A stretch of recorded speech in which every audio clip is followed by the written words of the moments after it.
સુરતના સરથાણા વિસ્તારમાં વિચિત્ર ઘટના બની હતી। સરથાણા બીઆરટીએસ રૂટમાં રેલિંગ કૂદી જતા યુવક અને બાઇક ચાલક અથડાતા બંનેના મોત નીપજ્યા હતા। સુરતના સરથાણા વિસ્તારમાં એક વિચિત્ર ઘટના બની હતી। સરથાણા બીઆરટીએસ રૂટમાં રેલિંગ કૂદી જતા યુવક અને બાઇક ચાલક અથડાતા બંનેના મોત નીપજ્યા હતા। રેલિંગ કૂદી આવતા યુવકનું પણ મોત નીપજ્યું હતું। બીઆરટીએસ રૂટમાં બાઇક પર જતા યુવક સાહિલનું પણ મોત નીપજ્યું।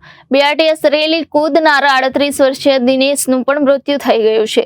બંને મૃતકના પરિવારજનોએ સામે પોલીસ ફરિયાદ દાખલ કરી હતી। મારું નામ વિનોદ છે।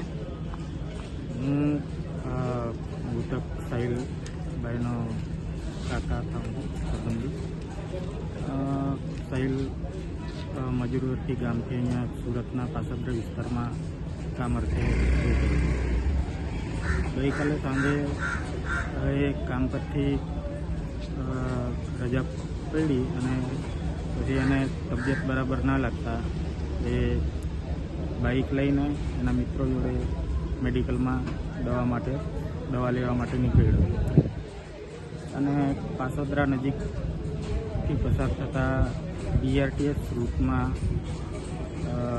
કોઈ અજાણ્યા રાહદારી અચાનક આવી જતા બાઇક સાથે ભટકાતા અકસ્માત થયેલ છે અને મૃત્યુ થયેલ છે। Reporter Arvind Rathod, Janadesh news, Surat.